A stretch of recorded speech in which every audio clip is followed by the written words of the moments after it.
So, ayan guys, good morning. Ayan, mayroon po tayo dito guys ng bunga guys ng ano guys, yung malunggay. So, ayan, hiniwa-hiwa ko na siya ng ganyan at binalatan ko siya. Ayan guys, ang ating lulutuin ngayon guys. Lalagyan natin ng sardinas or kahit anong dilata dito guys ay pwede. So, ayan guys, bulatan muna natin yung ating bunga ng malunggay. So, ayan guys, ito na yung ating nilinisan kanina na bunga ng malunggay. Ayan, binigay sa akin ng kapitbahay ko na mabait na kapitbahay ko. Kasi ang dami niyang bit kanina. Ayan, tinawag niya ako at binigyan ako. So, bali nagbili rin ako guys ng kalabasa. Ayan, may naglako kanina dito. Tapos, itong ating ampalaya guys. So, ayan, hiniwa ko lang ng ganyan siya kalalaki. Ipapakbet ko sana to guys, pero hindi ako nakapunta sa palengke. Gawa ng tanghali na nagising yung aking anak. So, ayan, nagbili na lang ako sa mga naglalako dyan. Medyo pricey lang, pero okay lang naman kasi hindi naman ako nagmamadali sa pagluluto at saka isa pa.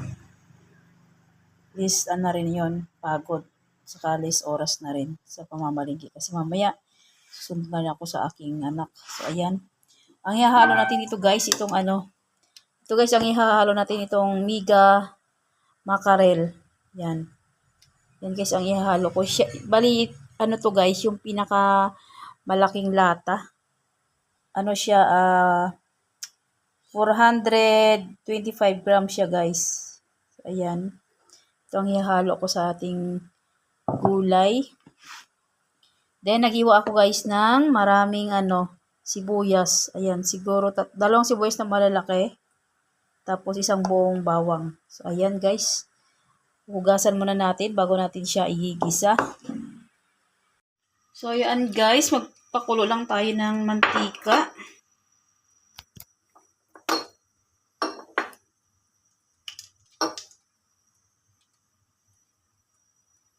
Ayan, sakto-sakto lang guys. Pangit naman pag sobrang dami ng mantika. Pangitin sa kalusugan.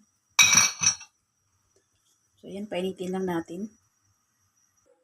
So, ayan guys. Hinugasan ko na yung ating ampalaya. At saka yung ating kalabasa. Ayan. At saka itong ating bunga ng guys, malunggay. Ayan, nahugasan ko na rin siya. At itong ating sibuyas at bawang guys, hinugasan ko na rin yan. So, ayan, gigisahin na natin. Ayan, pagsabay guys, yung ating sibuyas at bawang para isang gisahan.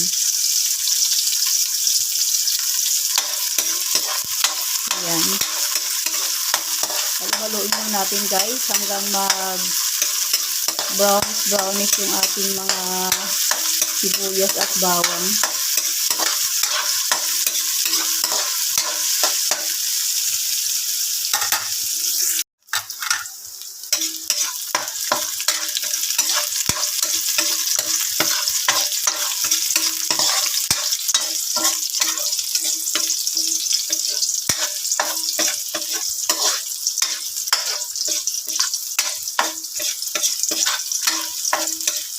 So, ayan guys, goods na to.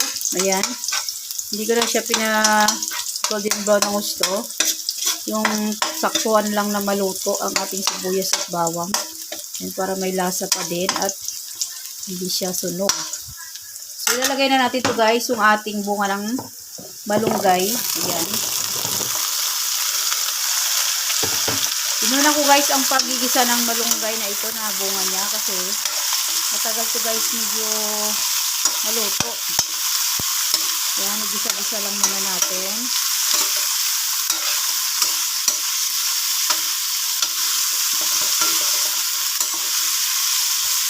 Yan, isunod natin guys yung ating kalabasa.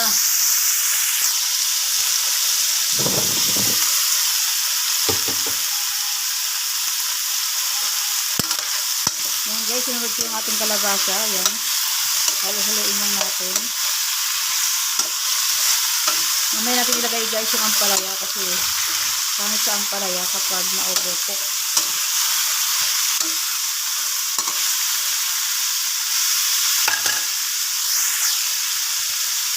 Maglalagay tayo dito guys ng bitchin. Ayan.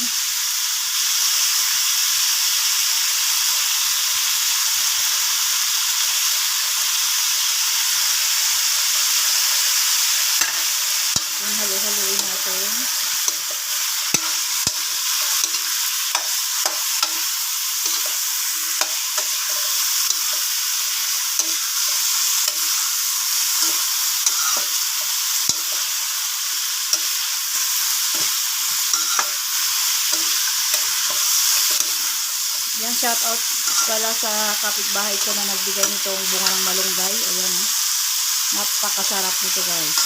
Sa mga diabetes at high blood guys, maganda to itong ating gulay na bunga ng malunggay guys. Maganda to ng high blood.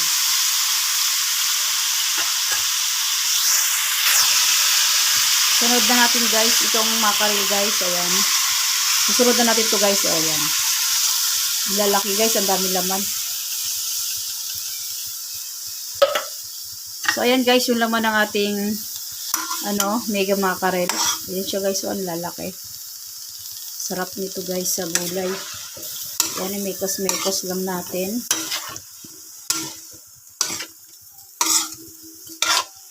So magdagdag tayo to guys ng water.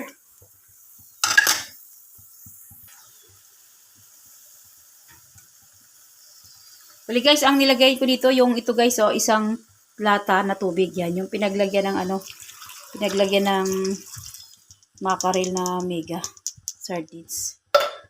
So ayan. Halo-haloin lang natin guys. Magdadagdag tayo ng ibang sangkap dito. Maglagay tayo guys ng dito. Shrimp cubes. Ayan. So, ayan guys, magdadagdag tayo dito guys ng isang shrimp cubes. Ayan guys, isa lang yung nilagay ko. Tapos, maglagay tayo ng isang magic sarap. Ayan, isang buong magic sarap ang nilagay ko.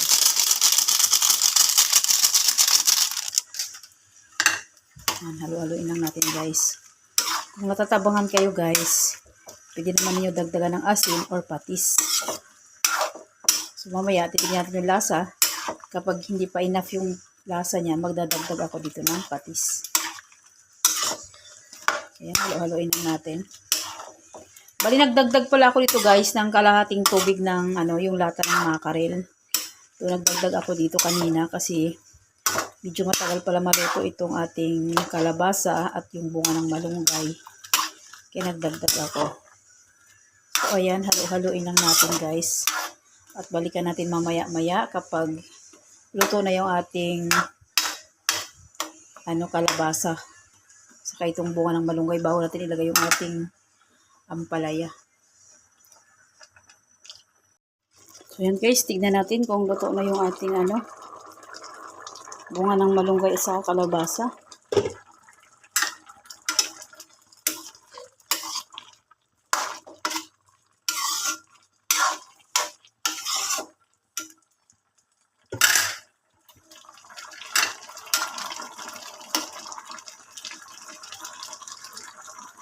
Medyo luto-luto na siya guys. Yung kalabasa natin medyo hilaw-hilaw pa. Tigas-tigas pa yung kalabasa natin guys. Tikman natin guys kung goods na yung kanyang lasa. Huwag niya ko ibas guys kasi kami lang rin naman kasi ang kakain din ito. Ayan. Wala naman akong initin na kahit na anong sakit dyan. So, ayan. Pwede na natin tikman.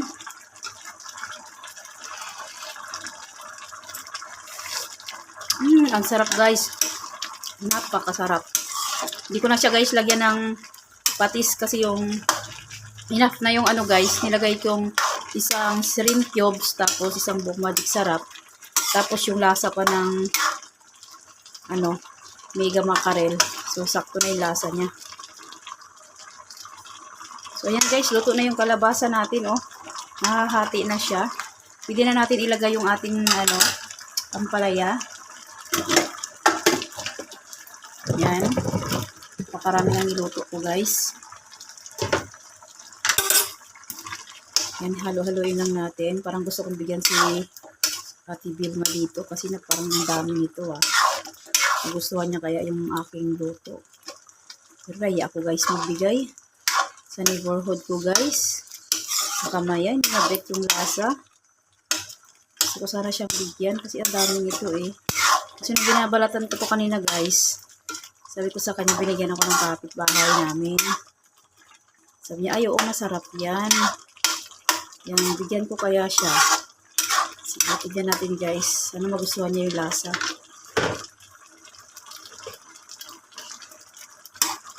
So, ayan pala, ano yun lang natin guys, iluto lang natin ng bahagya itong ating ampalaya. Huwag natin masyadong lutuin yung ampalaya guys, kasi once na sobrang luto, ano siya, mapait. So, bali half cook lang siya guys. So, ayan, balikan natin maya-maya.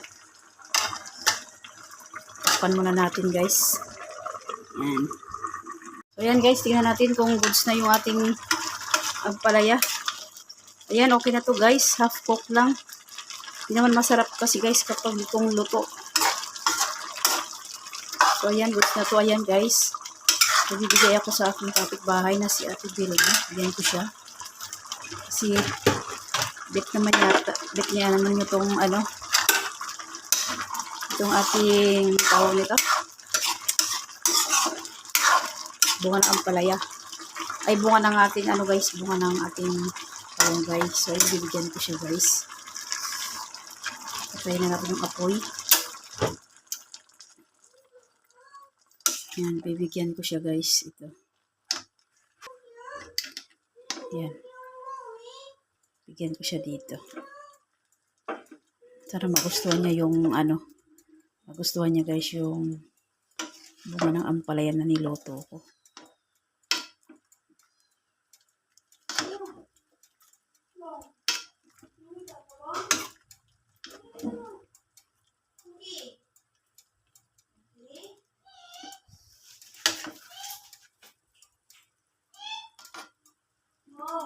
Yan.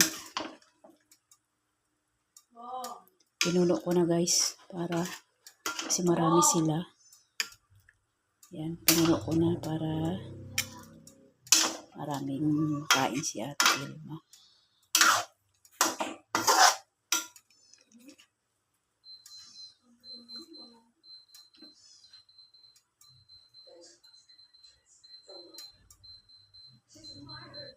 So, yan guys, binigay ko kay Ate Vilma.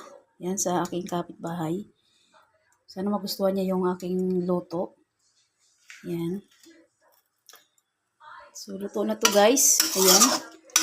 So, yun lang guys. Thanks for watching guys. Please like, comment, share, and subscribe. God bless us all. Thank you, lots of blessings.